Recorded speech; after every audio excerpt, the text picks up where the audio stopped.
O ministro Cássio Nunes Marques, Supremo Tribunal Federal, pediu vista, mais tempo para análise, e interrompeu o julgamento na segunda turma sobre a decisão do ministro Dias Toffoli que anulou todas as provas e processos contra o ex-ministro Antônio Palocci dos governos Lula e Dilma, na Operação Lava Jato. A Procuradoria-Geral da República move um recurso para restabelecer as ações penais contra Palocci. O julgamento seria concluído, nesta sexta-feira, dia 4, no plenário virtual, com o voto de desempate do ministro. Não há data para a retomada da votação.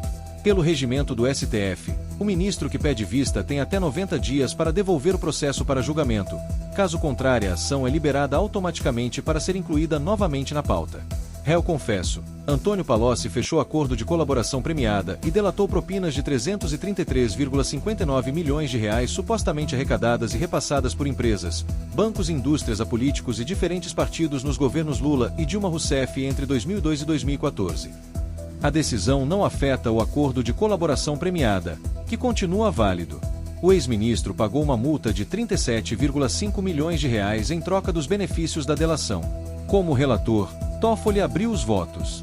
Ele justificou que anulou os processos porque, assim como o presidente Luiz Inácio Lula da Silva do PT, o ex-ministro também teria sido vítima do conluio entre o ex-juiz Sérgio Moro e os procuradores da Força Tarefa da Lava Jato em Curitiba. Lula foi o primeiro réu na Lava Jato a ter processos e condenações anulados pelo STF. O precedente tem beneficiado outros empresários e políticos. Em seu voto, Dias Toffoli afirma que Lula e Palocci eram réus nos mesmos processos criminais abertos a partir das investigações da Força Tarefa e, por isso, estariam em situação semelhante, o que na avaliação do ministro autoriza a extensão da decisão que beneficiou o presidente. Para justificar a nulidade absoluta de todos os atos praticados contra Palocci nas investigações e ações da Lava Jato, inclusive na fase pré-processual, Toffoli argumentou que os fundamentos que conduziram ao reconhecimento do conluio transcendem para as demais persecuções penais que sofreu perante o mesmo órgão jurisdicional e no mesmo contexto da Operação Lava Jato.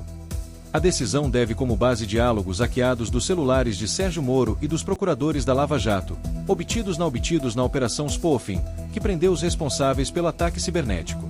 A defesa de Palocci selecionou trechos de conversa sobre o ex-ministro para alegar que ele foi vítima de uma verdadeira conspiração com objetivos políticos.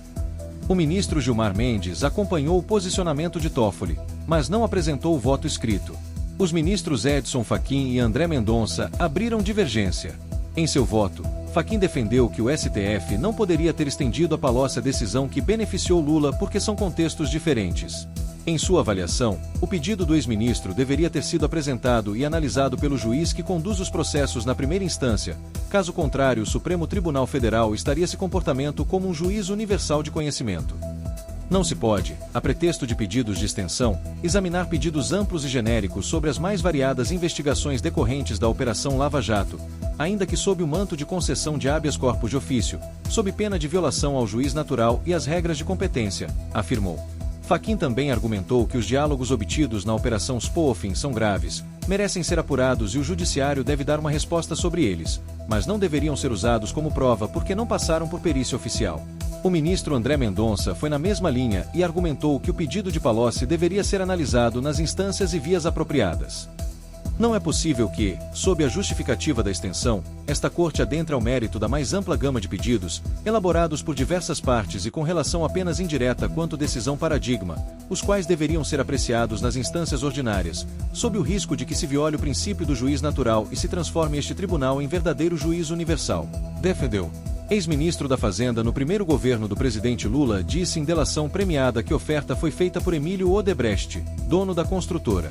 Ao entrar com recurso, o procurador-geral Paulo Gonet defendeu que as provas contra o ex-ministro foram obtidas a partir de múltiplas fontes em diferentes instâncias e que seus argumentos não encontram suporte probatório, configurando mero inconformismo com o regular prosseguimento da persecução penal. A vinculação de Antônio Palocci Filho à Operação Lava Jato aparenta ter ocorrido de forma legítima, sustentada em elementos concretos que emergiram no curso natural das apurações e com esteio em provas subsistentes até o atual momento, afirmou o PGR no recurso.